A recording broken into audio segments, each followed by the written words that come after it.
Hello guys, welcome to coding with Suman YouTube channel. HTML5 এর এটা first tutorial. তো আশা করছি এই ভিডিওটা আপনাদের সবারই ভালো লাগবে এবং নতুন কিছু শিখতে পারবেন এই ভিডিও থেকে। তো কোর্সের ডিটেলসে যাওয়ার আগে আমরা দেখে নেব যে আজকের এই ভিডিওতে আমরা কোন কোন বিষয় নিয়ে আলোচনা করব। তো সবার আগে সেটা দেখে নিচ্ছি। তো সবার আগে দেখব ডেফিনিশন অফ HTML, তারপরে থাকবে হিস্টোরি অফ HTML। এই দুটো জিনিস কমপ্লিট হয়ে গেলে আমরা আমাদের কোড এডিটরের যে সফটওয়্যার আছে সেটা আমরা ডাউনলোড করব, কারণ কোড লেখার জন্য আমাদের একটা কোড এডিটর সফটওয়্যার দরকার। তো ডাউনলোড করার পরে সেখানে কিভাবে ফাইল ক্রিয়েট করতে হয়, কিভাবে সেটাকে সেভ করতে হয়, তো এই ব্যাপারগুলো আমরা দেখব। তো সেই জিনিসটা আমাদের কমপ্লিট হয়ে গেলে আমাদের যে HTML5 এর যে কোডের স্ট্রাকচার আছে সেটা সম্পর্কে ডিটেলসে আমরা বুঝব। ঠিক আছে, তো সবার আগে দেখে নেব ডেফিনিশন অফ HTML। তো HTML এর ডেফিনিশন হচ্ছে এরকম যে HTML stand for hyper text markup language. মানে HTML এর অর্থ হচ্ছে হাইপার টেক্সট মার্কআপ ল্যাঙ্গুয়েজ। মানে হাইপার টেক্সট এবং মার্কআপ ল্যাঙ্গুয়েজ এর দুটোর কম্বিনেশন হচ্ছে আমাদের HTML। ঠিক আছে, HTML is the standard markup language for creating web pages. তো HTML হচ্ছে একটা standard markup language web page বানানোর জন্য। ঠিক আছে, তারপর 3 নম্বর পয়েন্টে লিখেছে HTML describe the structure of a web page.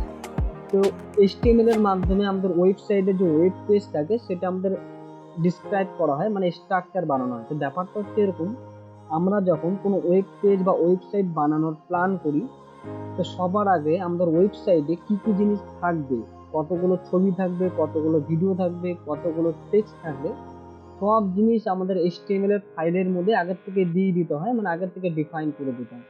তো প্রত্যেকটা জিনিস দেওয়ার পরে আমাদের তৈরি হয় একটা স্ট্রাকচার। তো সেটাকে স্টাইল করা, কালারফুল করা, সেটা হচ্ছে CSS এর কাজ। ঠিক আছে, তো তারপরে 4 নাম্বার পার্ট হচ্ছে HTML elements tell the browser how to display the content. Elements এর ব্যাপারে যারা একদম বিগিনার তারা এখন কিছু বুঝতে পারবে না, লাস্টে গিয়ে যখন আমি কোডের স্ট্রাকচার বলবো তখন হয়তো সে বুঝতে পারে। তো আমাদের যে এলিমেন্টস থাকে, ঠিক আছে, HTML5 এর মানে যে কোড থাকে, কোডের মধ্যে অনেকগুলো আমাদের ট্যাগস থাকে, তারপরে অ্যাট্রিবিউট থাকে, তো তার ভিতরে এলিমেন্ট থাকে এবং তার ভিতরে কন্টেন্ট থাকে। এলিমেন্টের ভিতরে কন্টেন্ট, একমাত্র কন্টেন্টেই আমাদের হচ্ছে ব্রাউজারের মধ্যে ডিসপ্লে হয়, এর বাইরে কোনো কিছু ডিসপ্লে হয় না। তো কেন হয় না সেটাও আমি বলবো।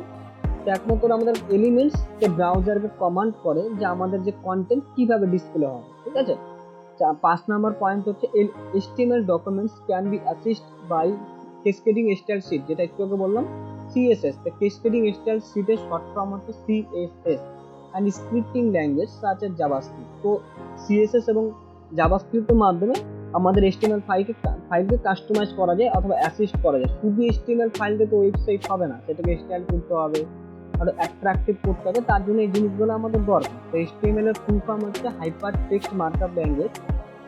মানে হাইপার টেক্সট এবং মার্কআপ ল্যাঙ্গুয়েজ এই দুটোর কম্বিনেশন হচ্ছে আমাদের HTML। তো HTML দিয়ে আমাদের ওয়েবসাইটের মেনলি স্ট্রাকচার বানানো হয়। ঠিক আছে, আর HTML হচ্ছে আমাদের স্ট্যান্ডার্ড মার্কআপ ল্যাঙ্গুয়েজ। আরো কয়েকটা আছে স্ট্যান্ডার্ড মার্কআপ ল্যাঙ্গুয়েজ, শুধু HTML না।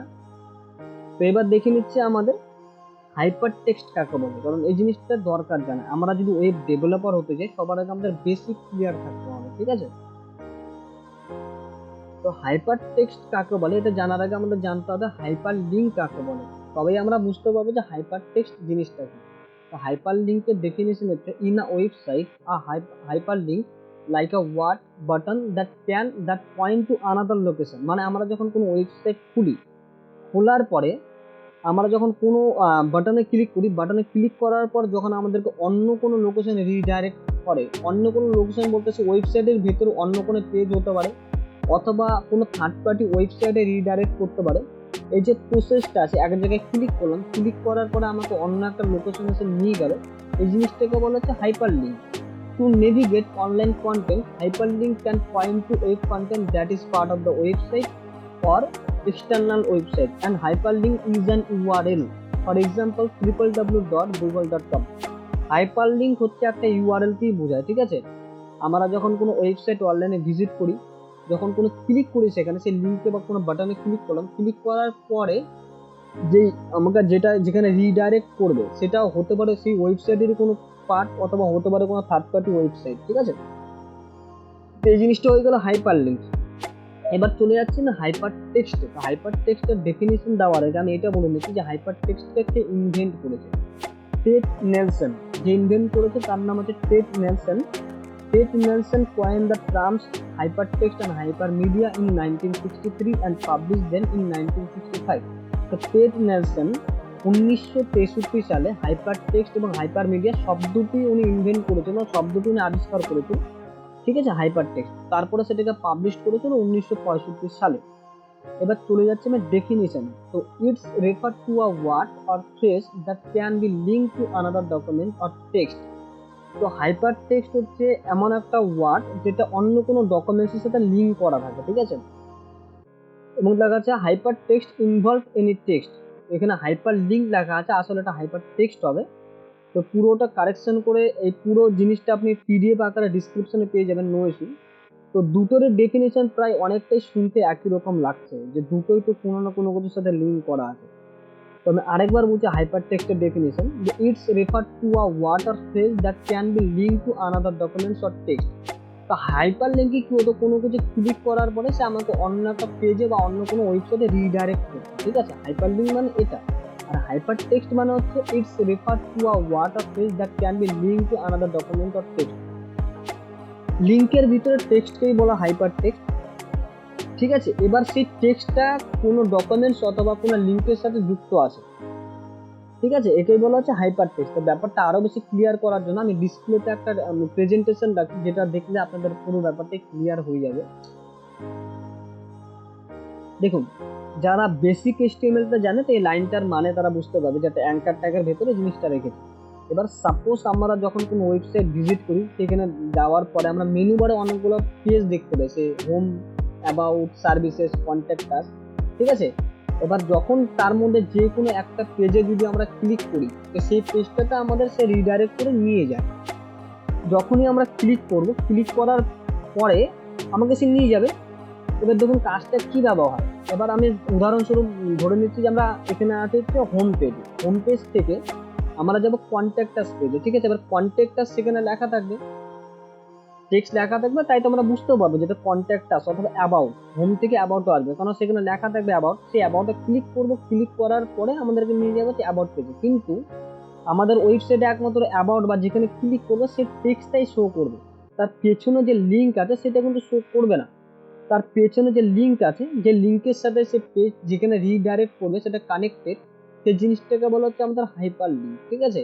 এবার যে টেক্সটটা আমাদের শো করে, যে টেক্সটের সাথে সেই লিঙ্কটা আমাদের কানেক্টেড আছে, সেই পেজের লিঙ্ক, ঠিক আছে, যে টেক্সটের মাধ্যমে, সেটাকে বলা হাইপার টেক্সট। সেটা ক্লিক আর হতে পারে, যে কোনো টেক্সট হতে পারে, বা যে কোনো বাটন হতে পারে, যেখানে ক্লিক করার পরে যে বাটনে বা যে টেক্সটে ক্লিক করার পরে রিডাইরেক্ট হবে, সেটাকে বলা হচ্ছে হাইপার টেক্সট।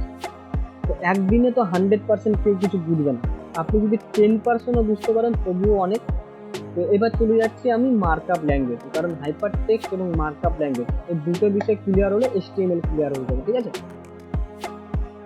তো মার্কআপ ল্যাঙ্গুয়েজের ডেফিনিশন হচ্ছে markup language standard text encoding system consisting of a set of symbols inserted in a text document to control its structure, formatting or the relationship between its parts. এইটা হয়ে গেল আমাদের বইয়ের ভাষা, ঠিক আছে। তো এইবার যদি আমি একদম টেকনিক্যালি বলি যে মার্কআপ ল্যাঙ্গুয়েজের কাজ কি, তো ব্যাপারটা হবে এরকম। তো আমরা যখন ওয়েবসাইট বানাই, যখন ফার্স্ট আমরা HTML এ কোড লিখি, মানে HTML এ তো কোড লিখতেই হবে, HTML ছাড়া তো ওয়েবসাইট আমরা বানাতে পারবো না। তো HTML এর ভিতরে অনেকগুলো ট্যাগ, অনেকগুলো অ্যাট্রিবিউট, তারপরে এলিমেন্ট, তার ভিতরে কন্টেন্ট, এই জিনিসগুলো দিয়ে আমাদের একটা ওয়েবসাইট তৈরি হয়, ঠিক আছে, মানে একটা স্ট্রাকচার তৈরি হয়। কিন্তু জাস্ট আমাদের ব্রাউজারের মধ্যে শুধু কন্টেন্ট, এলিমেন্টের ভিতরে যে কন্টেন্ট থাকে সেটাই শো করে, বাদ বাকি ট্যাগ, অ্যাট্রিবিউট কোনো কিছু শো করে না। তো আমাদের মার্কআপ ল্যাঙ্গুয়েজ যেটা করে, জিনিসটাকে ফরম্যাটিং করে, যাতে আমাদের এলিমেন্ট মানে যে কন্টেন্ট আছে, কন্টেন্টের বাইরে কোনো রকম ট্যাগ বা কোনো রকম অ্যাট্রিবিউট বা বাইরের কোনো কিছু শো না করে, সেই কাজটাই মানে সেই ফরম্যাটিংটা করা হচ্ছে মার্কআপ ল্যাঙ্গুয়েজ। মার্কআপ ল্যাঙ্গুয়েজের কারণে আমাদের জাস্ট সেই কন্টেন্টটাই শো করে, কন্টেন্টের বাইরে কোনো কিছু ব্রাউজারে শো করা না। এটাই হচ্ছে আমাদের মার্কআপ ল্যাঙ্গুয়েজের কাজ, ঠিক আছে। তো এবার চলে যাচ্ছে আমি হিস্টোরি অফ HTML, যে HTML কে বানিয়েছে, কিভাবে HTML 1 থেকে HTML 5 এলো, তো পুরোটা ডিটেলস আমি বলার চেষ্টা করব। তো যে HTML বানিয়েছে, ইনভেন্ট করেছে, তার নাম হচ্ছে টিম বার্নার্স-লি, যার নাম হচ্ছে টিম বার্নার্স-লি। যার ছবি আমি এখানে দিয়েছি বা সাইডে উপরের দিকে, আপনারাও দেখতে পাচ্ছেন। তো HTML ফার্স্ট ইনভেন্ট করা হয়েছিল 1991 সালে। তো 1991 সালে HTML 1.0 ইনভেন্ট করা হয়েছিল, কিন্তু সেটাকে তখন অফিসিয়ালি ভাবে রিলিজ করা হয়নি, এটা বেটা ভার্সনে ছিল। তো ফার্স্ট অফিসিয়ালি ভাবে HTML 1.0 কে রিলিজ করা হয় 1993 সালে। ঠিক আছে, HTML 1.0 was released in 1993 with the intention of sharing information that can be readable and accessible via web browser. তো HTML 1.0 কে পাবলিশ করা হয়েছিল এই ইন্টেনশন নিয়ে, যাতে আমাদের ইনফরমেশন শেয়ার করতে পারি এবং সেটাকে অ্যাক্সেস করতে পারি ওয়েব ব্রাউজারের মাধ্যমে। But not many of the developers were involved in creating websites, so the language was also not growing. তো সেই 1993 সালের কথা, তখনকার দিনে সেরকম কোনো ডেভেলপার ছিল না যারা মানে ওয়েবসাইট বানাবে, যার কারণে আমাদের HTML যে আমাদের মার্কআপ ল্যাঙ্গুয়েজ আছে সেটা সেভাবে গ্রো হচ্ছিল না, একটা সমস্যা ছিল তখন। তারপরে আমাদের 24শে ডিসেম্বর 1995 সালে HTML 2.0 কে লঞ্চ করা হয়। তো HTML 2.0-তে HTML 1.0 সব ফিচার ছিল, সাথে নতুন কিছু ফিচার সেখানে অ্যাড করে দিয়েছিল। ঠিক আছে, তো এটাই ঠিকঠাকভাবে চলছিল, এখানে সেইভাবে কোনো সমস্যা ছিল না 1997 সাল পর্যন্ত। তারপরে আমাদের 14ই জানুয়ারি 1997 সালে HTML 3.0 কে লঞ্চ করা হয়। তো এই লঞ্চ যে করেছিল তার টিম বার্নার্স-লি তো আমাদের সেই ইনভেন্টর ছিল, তো তার সাথে ডেভ রেগেট ইনিও সেখানে কাজ করেছিল। এই নিয়ে ইন্ট্রোডিউস করেছিল নতুন কিছু ফিচার্স HTML এর মধ্যে অ্যাড করা হয়েছিল। ঠিক আছে, এবার সমস্যা যেটা তৈরি হয়েছিল HTML 3.0-তে, তো একটু এখানে আমার এটা কেটে গেল, আমি এটা আরেকবার দেখে নিচ্ছি, সরি ফর দ্যাট। তো আমার কেটে গেল। হ্যাঁ, HTML 3.0-তে যেটা সমস্যা হয়েছিল, তো নতুন অনেক কিছু ফিচার সেখানে অ্যাড করে দিয়েছিল, অনেক পাওয়ারফুল ক্যারেক্টার অ্যাড করেছিল। ঠিক আছে, ওয়েব মাস্টারের জন্য, কিন্তু এই জিনিসগুলো অ্যাড করার জন্য সে 1997 সালের যে ব্রাউজার ছিল সেই ব্রাউজার অনেক স্লো হয়ে যেত এই ফাইল রান করলে। ঠিক আছে, তার বিশাল বড় সমস্যা তৈরি হয়েছিল। ঠিক আছে, তারপরে আমাদের সেই 1997 সালের 14ই জানুয়ারি HTML 3.0 আমাদের লঞ্চ করেছে। তারপরে সে 1997 সালে 18ই ডিসেম্বর HTML 4.0 লঞ্চ করেছিল। 4.0, হ্যাঁ, সেই বছরের শেষের দিকে, কারণ HTML 3.0-তে আমাদের সমস্যা ছিল যে ব্রাউজার শুরু হয়ে যেত। তারপরে সে HTML মানে যেটা 18ই ডিসেম্বর 1997 সালে লঞ্চ করলো। আবার 1998 সালে 18 এপ্রিল সেই 4.0-কেই মানে কোনো রকম ভার্সন চেঞ্জ না করে একটা ছোটখাটো এডিট করে ওটাকে আবার লঞ্চ করা হয়। তো লঞ্চ করার পরে ফাইনালি আমাদের 24শে ডিসেম্বর 1999 সালে HTML 4.01 কে রিলিজ করা হয় অফিসিয়ালি ভাবে। তো ডাইরেক্টলি HTML 4.01 রিলিজ করা হয়নি, সবার আগে আমাদের 18 ডিসেম্বর 1997 সালে HTML 4.0 শুধু 4.0 কে রিলিজ করা হয়েছিল। তো তার মধ্যেও ছোটখাটো কিছু সমস্যা থাকার কারণে সেটাকে আবার রিভাইজ করা হয় 1998 সালে 18 এপ্রিল। তো তারপরে আলটিমেটলি আমাদের 24শে ডিসেম্বর 1999 সালে অফিসিয়ালি ভাবে HTML 4.01 কে রিলিজ করা হয়। তো যেটা ছিল আপ টু HTML 5 রিলিজ হওয়ার আগে পর্যন্ত HTML এর একটা সাকসেসফুল ভার্সন, যেখানে সেইভাবে কোনো বাগ বা এরর ছিল না। তো এটা হয়ে গেল HTML 1.0 থেকে HTML 4.01 এর গল্প। এবার চলে এসেছে HTML 5 কিভাবে তৈরি হলো। তো গল্প তো অনেক বড় আছে, তো আমি এটা শর্টে আমি আমার মতো করে বলবো। এই জিনিসগুলো আপনারা PDF ফাইলে পেয়ে যাবেন নোটে। তো HTML 5 কে তৈরি করার জন্য 2008 থেকে আমাদের রিসার্চ শুরু করে। ঠিক আছে, তো on January 2008 HTML was published as a working draft by the W3C। তো W3C এর ফুল ফর্ম হচ্ছে ওয়ার্ল্ড ওয়াইড ওয়েব কনসোর্টিয়াম। তো কনসোর্টিয়াম এর অর্থ হচ্ছে সংঘ। তো এরাই প্রথমে রিসার্চ শুরু করে 2008 সালে, কারণ তখন মানে অফিসিয়ালি ভাবে পাবলিশ ছিল একটা ড্রাফট। ঠিক আছে, ড্রাফট ছিল, সেটা ওয়ার্কিং প্রসেস ছিল। তারপরে 14ই ফেব্রুয়ারি 2011 সালে আরো সেখানে ওরা ডিসকাস করার পর ওরা এটা ডিসাইড করে যে HTML 5 কে একদম আলাদাভাবে ডেভেলপ করবে, সেখানে আলাদা অনেক ফিচার্স অনেক ট্যাগ অ্যাড করবে। এই ধরনের জিনিসগুলো করতে করতে আলটিমেটলি আমাদের 2012 সালের জুলাই মাসে WHATWG, এটা একটা সংস্থা যার অর্থ হচ্ছে web hypertext application technology working group. এরা এবং WPDC মানে ওয়ার্ল্ড ওয়াইড ওয়েব কনসোর্টিয়াম, এরা দুজন মিলে ডিসাইড করে যে সেপারেট ভাবে আমাদের HTML5 কে ডেভেলপ করবে। সেখানে আলাদা যাই হবে সেটা আগের ভার্সনগুলোর থেকে পুরোটাই আলাদা হবে।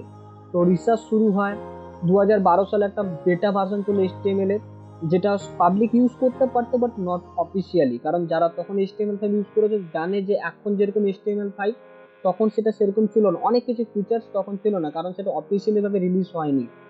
তো সবার শেষে দিয়ে আমাদের, ঠিক আছে, 28 অক্টোবর 2014 সালে HTML5কে অফিসিয়ালি ভাবে রিলিজ করা হয় অনেক কিছু ফিচার্সের সাথে, যেটা এখন 2022 সালে আছে, অনেক ফিচার্স অ্যাড হয়েছে। তো আগে সেগুলো ছিল না, আস্তে আস্তে সেটাকে ডেভেলপ করা হয়েছিল, কিন্তু তখনই সেটা ডিসাইড করা হয়েছিল একটা জিনিস যে HTML5কেই আমরা আপডেট করব। ঠিক আছে, HTML5 এর ভিতরেই আমাদের আপডেটগুলো আসবে। যেমন এখন নর্মালি আমাদের ভার্সন চেঞ্জ করে তোলো, ঠিক আছে, যে HTML1 থেকে 2, 2 থেকে 3, তো এরা বলে ডিসাইড করে নিয়েছিল যে এবার HTML5 থেকে 6 আসবে কি আসবে না তার কোনো সিউরিটি নেই, কিন্তু আমরা HTML5 এর ভিতরেই যা আপডেট দেবো HTML5 এর ভিতরেই দেবো। আপাতত আপডেট মানে সেই ভার্সন চেঞ্জ করার কোনো চিন্তাধারা নেই। এই জিনিসটা 2012 সালে ওরা ডিসাইড করে নিয়েছিল। তো এটা হয়ে গেল হিস্টোরি অফ HTML। এবার সবার আগে যেটা দেখে নেবো যে কোড লেখার জন্য আমাদের কোড এডিটর দরকার। তো কোন কোড এডিটর ডাউনলোড করব, কিভাবে করব, সেই জিনিসটা আমি প্র্যাকটিক্যালি করে দেখাচ্ছি যাতে আপনারা প্র্যাকটিক্যালি দেখতে পারেন।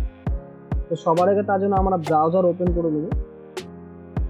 তো এখান থেকে আমি ব্রাউজার ওপেন করে নিচ্ছি। তো আপনারা গুগল ক্রোম হোক যাই হোক সেটা ওপেন করবেন। ওপেন করার পর এখানে লিখবেন সাবলাইম টেক্সট। তো আরও অনেক ধরনের ব্রাউজার আছে, তো আমি সাবলাইম টেক্সটে রেকমেন্ড করছি, কারণ যারা একদম বিগিনার ফার্স্ট টাইম কোড লিখবে তাদের জন্য সাবলাইম টেক্সটে বেটার হবে। VS কোডও আছে, বাট VS কোড বিগিনারদের জন্য অনেক প্রবলেম ক্রিয়েট করতে পারে, কনফিউশন ক্রিয়েট করতে পারে।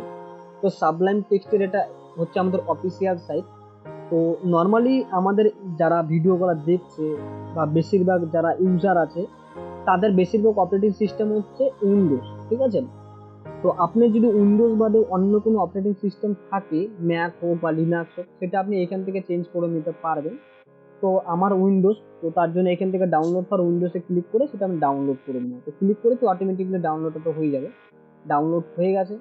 মানে সবার আগে ফাইলে ক্লিক করে আমি খুলে নিলাম এটা ডাউনলোড ফোল্ডারে। তো সবসময় আপনি যখন কোনো ফাইল বা সফটওয়্যার ইনস্টল করবেন সবার আগে সেখানে আপনি রাইট ক্লিক করে রান অ্যাজ অ্যাডমিনিস্ট্রেটর এখানে ক্লিক করে করবেন। ক্লিক করলাম, আমি ইউএস করে দিলাম। ইউএস করার পরে এখানে আমাকে লোকেশন সিলেক্ট করতে বলছে যে কোন লোকেশনে ফাইলটা বা সফটওয়্যারটা আমি ইনস্টল করবো। তো একটা কথা মাথায় রাখবেন, যখনই আপনি আপনার ল্যাপটপ অথবা ডেস্কটপে কোনো কিছু ইনস্টল করবেন সেটা যদি আপনার অপারেটিং সিস্টেমে রিলেটেড না হয় তবে সেটা আপনি সিতে রাখবেন না, কারণ সিতে অলরেডি আপনার অপারেটিং সিস্টেম ইনস্টল করা থাকে, সেটা সারাক্ষণ যতক্ষণ কম্পিউটার বা ল্যাপটপ চলবে ততক্ষণ সেটাও রান হবে, অলরেডি সেখানে প্রেশার থাকে, নতুন করে প্রেশার ক্রিয়েট করার কোনো মানে হয় না। তো যেহেতু আমাদের এটা থার্ড পার্টি একটা সফটওয়্যার, তো আমি এটা সিতে রাখবো না, আমি একটা অন্য ড্রাইভে রাখবো।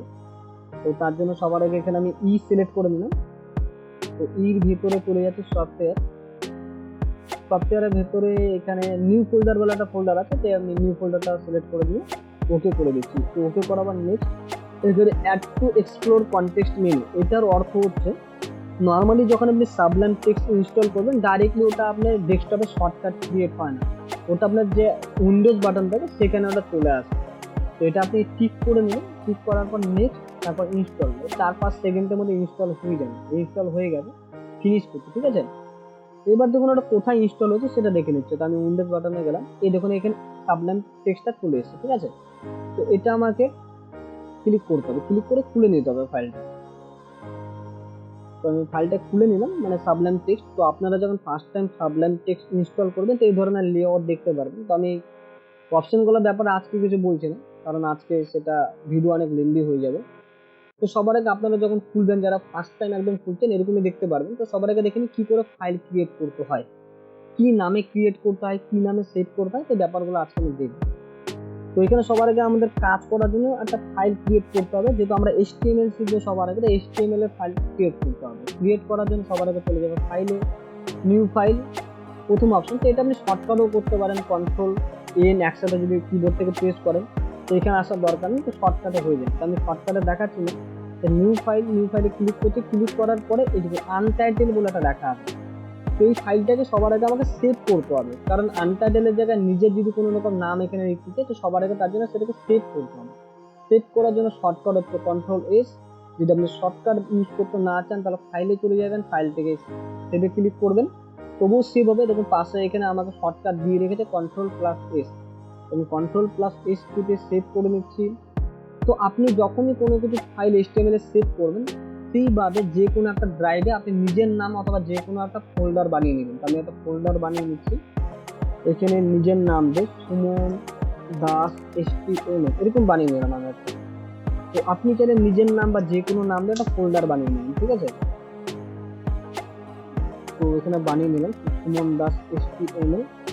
তো অলরেডি এটা বানানো আছে, তাহলে একটা অন্য ফোল্ডার বানিয়ে নিলাম, কোডিং সুমন এরকম দিয়ে দিলাম।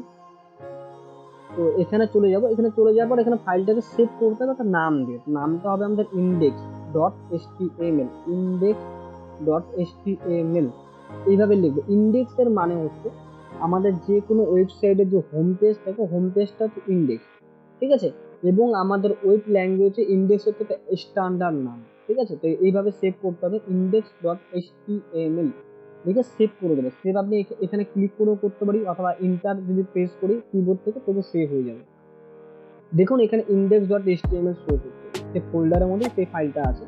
আমাদের যে ব্রাউজার আছে ডিফল্ট ব্রাউজারে আইকন সেখানে শো করবে। আমি সেটা দেখিয়ে দিচ্ছি, নাহলে অনেকের কনফিউশন তৈরি হতে পারে ব্যাপারটা নিয়ে। ইতে চলে গেলাম, সুমন কোডিং আমি লিখেছিলাম যতটা সম্ভব,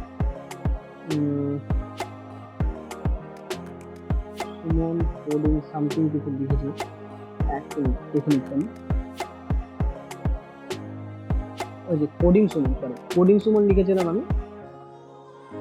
তো দেখুন index.html। তো যারা ফার্স্ট টাইম এখানে সেভ করবে তো অনেকজনের এই .html লেখাটা হয়তো দেখাবে না। তো না দেখানোর কারণ হচ্ছে আমি যদি না দেখায় .html তো সেক্ষেত্রে উপরের দিকে চলে যাবেন, এখানে দেখবেন ভিউ বলে একটা অপশন পাবেন যারা উইন্ডোজ 10 আছে। তো ভিউ থেকে আপনি হাইট এবং আনহাইটের মানে এক্সটেনশনের হাইট এবং আনহাইটের অপশন পাবেন, সেখান থেকে ওটাকে আপনি আনহাইট করলে এই .html মানে এক্সটেনশনটা দেখতে পারবেন, ঠিক আছে। এবং দেখুন আমার যেটা গুগল ক্রোম ডিফল্ট ব্রাউজার আছে, যে গুগল ক্রোমের আইকন আছে, তো আপনার যে ডিফল্ট ব্রাউজার থাকে সেই ডিফল্ট ব্রাউজারের আইকন এখানে শো করবে। তো এবার চলে যাচ্ছি আমি কোড স্ট্রাকচারে, এটা কি করে ফাইল ক্রিয়েট করতে হয়, কিভাবে সেভ করতে হয়। তো আমি কোডের স্ট্রাকচারে যাচ্ছি, তো ফাইলটা আমার সেভ হয়ে গেছে, ঠিক আছে।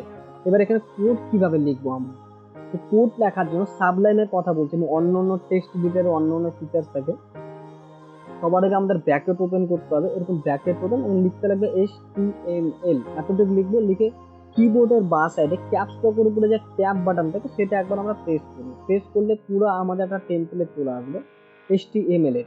আমরা যা কাজ করবো এই টেমপ্লেটের ভেতরেই করবো। মেন কাজ থেকে এই যে বডি আর এই বডি এটার মাঝখানে, ঠিক আছে। তো আমি পুরো ডিটেলসে কোডের ব্যাপারটা জানবো।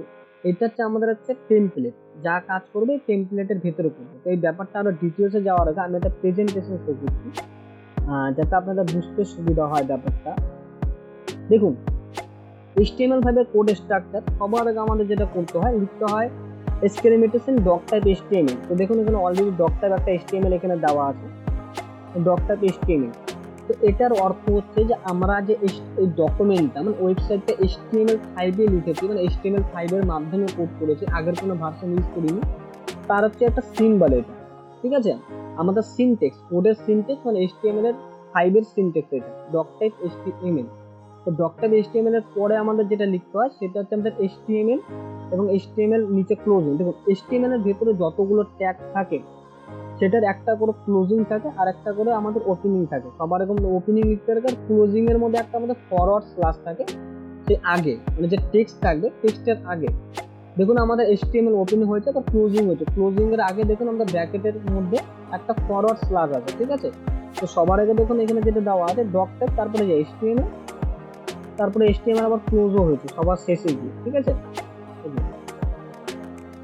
জায়গাটা সেটাকে ক্লোজ হয়ে গেছে ফরওয়ার্ড স্ল্যাশ দিয়ে, ক্লোজিং মানে ফরওয়ার্ড। তো HTML এর ভিতরে আমাদের যেটা দিতে হয় সেটা সবার আগে দিতে হয় হেড। হেড ওপেন হয়েছে, হেড আবার ক্লোজ হয়েছে, ঠিক আছে। আমি আস্তে আস্তে বোঝাচ্ছি সেটা। এবার হেডের ভিতরে আমাদের অনেক কিছু জিনিস থাকে, কি কি জিনিস থাকে সেটা আমি দেখাচ্ছি এখানে। সবার আগে চলে আসবে মেটা ট্যাগ। মেটা ট্যাগ 4 সেট UTF-8 সেটা আমি বলবো একটু পরে।